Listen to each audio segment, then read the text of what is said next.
Hey, what's up, you guys? Back to my channel. Today's video is episode 2, season 1 of Doodle with me, and I'm really excited for this one, guys, because today I'll be talking about my work, the drama I have in my job, and how crazy it is, how confusing it is, and how it's just so many things that could be corrected, but it's not, and it's just funny. It's just me funny, and I'm really excited to tell you guys about it. And if you want to listen to it, stay tuned, and let's get into it. Well, so I still work in the same job I did before, and if you don't know what job it is at a Wendy's, and you might think it would be like, like some of the simplest places to like work at, not have a lot of drama, not a lot of BS. You'd be wrong. You'd be wrong. It went from a lot. It just came from like something like people using illegal substances like drugs and alcohol, to sexual misconduct, and this is so much crap. Let's deep dive into it. Though. The first thing is, I can at least honestly say it's been a lot of people have been quitting recently. Like, a lot of people have been quitting, like, from left and right. I expected that at most that happened. But it just, the amount of people, like, you went from having like 30 to almost 40 people on the schedule to be like almost 20 to 15 people on the schedule. And that's a big dip of people leaving all at once. And that has been made a lot of stuff stressful, because we don't have a lot of people at work, or a lot of people are not wanting to come to work, or just like making their own schedule and everything.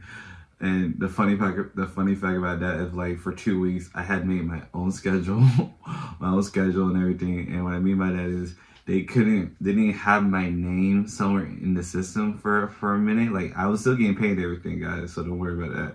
But they couldn't find my name in the system, so I had to make my own schedule for a week. And I came up with usual times and everything, and yeah, my usual days off. But it's the fact that they are so, like, it was so, it's not professional at all to like say I had to make my own schedule, and you are supposed to, like, the person who's supposed to make the schedule is my boss, and she said, hey, no, you just make your own schedule.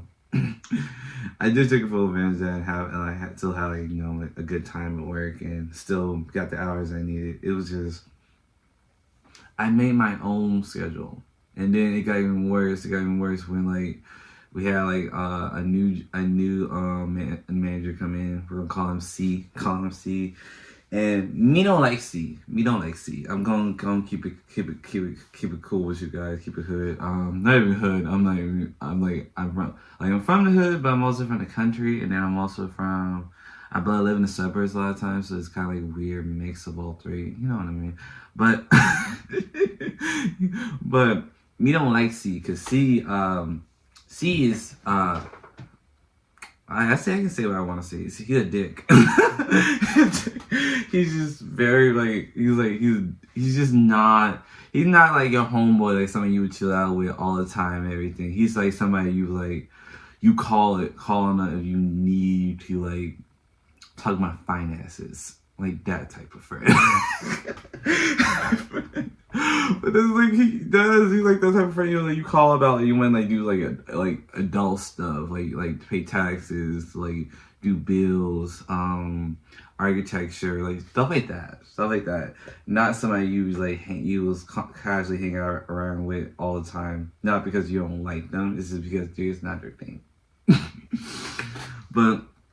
But now me and C have got a little bit better about communication. That's another thing about my job, is like communication is like poor and piss poor and stuff. And I'm happy that me and him, at least at this point in time, at least in my knowledge, we were chill with each other and everything. And it does bring up another point. Like, there are a lot of, like, we know how a lot of managers who are like they suck. I'm gonna basically say they do suck. Am I saying I'm any better? Probably am. I'm not gonna lie about that, because I probably have got a lot more experience in like what I'm doing as far as like work wise. Not the best person to like lead all the time, but I always know how to like do my best in my job and how to give out good advice at some points. it was just like a lot of managers they're falling like left and right. One, she just went to another store. She's entering in her own Winnie store and stuff. You guys do not want to know the logistics of that. That's just crazy. Like in a bad way, not a good way, in a bad way. And then it was another situation with another manager. She said she can't make it and work this week, even though the schedule was really made this week before, like made for this week, and you did not tell nobody until Monday. I'm like, come on, come on, come on. You could at least tell somebody before Monday. You could tell somebody on Sunday. That would have been easy. It would be so easy to correct, right? But it didn't do that. Didn't do that. And then, it's kind of even more complex. It's even more complex about all this stuff. Like, some managers, they start thinking about like quitting and stuff. It's like not even quitting and everything. And I used to be like, do you, boo? I'm like, do you? Reason why I'm like, yes, the place I work at is terrible. Yes, I can find a better job. Does that mean I'm always gonna be like, I will escape from my problems if I go to another job? No, it will not. I'm like for instance, my mother, she work now, and she faced problems on a daily basis of with customers being rude, disrespectful, co-workers doing the exact same thing, and it all comes ahead to the point where like, do I care enough that I'm letting everybody like crap disturb my peace? And I'm not going to. I don't think nobody ever should to. You guys, like, I'm being so strictly honest. Like, at times you really need to just like ignore the whole world and focus on what you got going on. Like, I'm sorry. I'm not going to quit my job unless I have another job in the back, which I do not have another job in the back. They do not have another job in the back. But that's the point what I'm trying to make. Like, you're not prepared to leave. You're just saying you're ready to leave. That's what I'm trying to say. If you're going to leave, make sure you at least have like your money saved up, or get another job. Have another job, then quit this job. Or if you want to do the property, put 2 no's in, then go and then why in the midst of that get another job. It's just think about these things before you just jump on like, I don't want to do this. I don't want to do this, because I think that's a very big thing of like now, like even my generation or like younger generation, they just like, I don't want to do it, so I'm not gonna do it.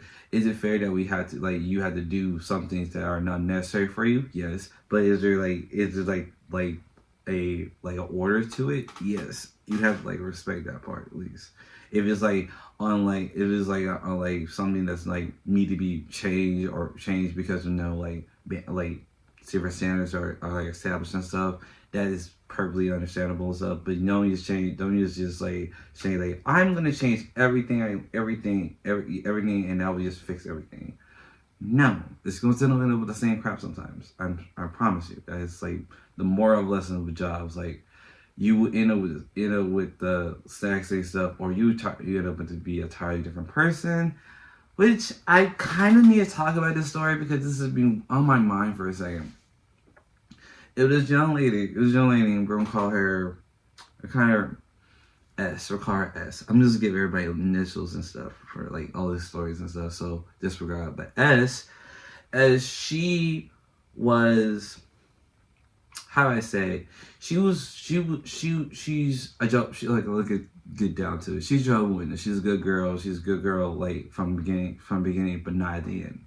So that's the story I'm going to tell you. But she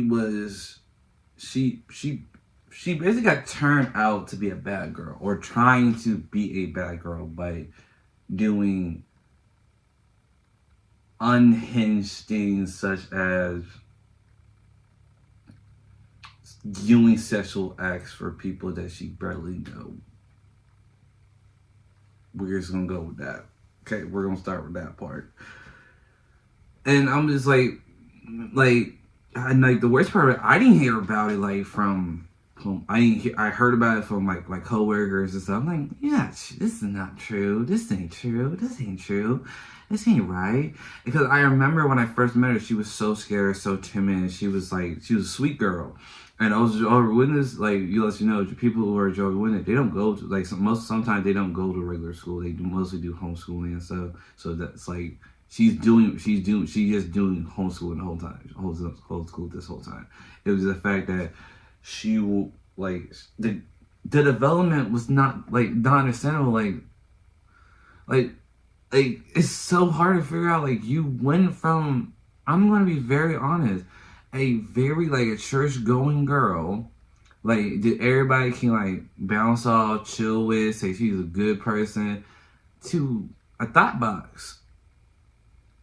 It sucks. It even sucks. And she worked night shift, which is even worse at times. They have teenagers on there that's been doing those type of things. They not really caring about it. But I always told them, be safe with your stuff. And that's another thing. That's another thing about this whole thing. Like there are multiple times that like coworkers be having like sexual feelings for each other. I'm not saying that's not cool. That's not cool to have those feelings, but have those feelings outside the work area. They have got so many people caught up. I got caught my GM one time. It caught like a manager up one time. It's just like, keep that stuff out of the work environment. And I know you might think it's difficult to. It's not. It's absolutely not. It's not hard to do. Just stop trying to F your coworkers. Just stop trying to F your coworkers.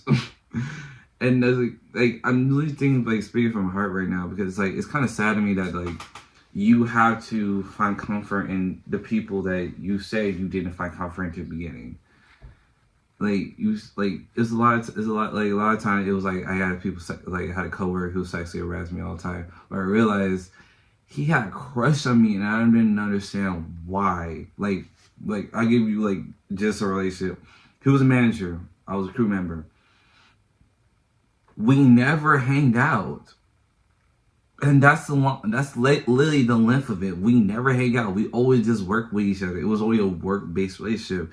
It was never like anything that could be experienced to be intimate or anything. But the fact that he tried to trickle into the intimacy route, it was the weird part about it. It was like, hey, you coworkers. It was even worse when like the story with the girl. Like the girl talking with S. She had got fired. Realized she got fired because she was doing a sexual favor in the restroom. Why would she do a sexual favor in the restroom during work hours while she's working? Me don't know. Me just hear this and have everything like being confirmed through text messages and everything at work. I don't think like that was all confirmed. I'm just saying like when the story came up, nobody even tried to like say like, oh, that's fake. Everybody was like, okay, that makes sense. That's how it's so sad. That's the sad part about it. Everybody was like, that makes sense that cause she would do something like that. She would. I'm like, that's so foul, but so honest and so true. I don't know how to feel about that. I don't know how to feel. I do know how to feel. It's just like, dang. Dang. It was really like, dang, because I don't get it. Like, why you made this good? Like, and it wasn't like, it's not like, oh, that's like the second time you heard something about it. It was like, through the year, it was like multiple stories of her doing stuff like this. And everybody who worked with us knew. And I'm just like, no, like I was like, why? In my head the whole time. I never really confronted her about it. Because I know she's gonna deny. Nobody wanted to stop being that. But it's the fact that you did not do this. You did. And I'm like, that's the worst part about it for me. You didn't have to do this. Because you had a potential to be like a beautician, live your life, be normal, be a normal girl. Normal girls don't do that. hell, grown woman do. And you might be saying, oh, she grown. She probably was grown. Like, baby, she's 17. She's still getting her feet wet. I don't care how you slice it. That's not right. It's not right. And it's the sad part about it. It's just, this is like, that's not the, like, it was multiple times before she got fired. It was other times that, like, for instance, one of my coworkers, she became manager because she was effing or freaking on GM, and that was it. I'm like, dude, why? Why? Oh my god, I'm just like, it's just so much complexity of work, and it's just a normal, everyday job with the bare minimum things to do and learn, but it's always become so hectic and so crazy for no reason. Well guys, I hope you enjoyed today's podcast video. If you did, please tell me down below what you want me to talk about next, or anything you want me to draw, or anything you want me to do on this channel in particular. I love you guys, and I hope to see you guys next one, and stay safe. Bye!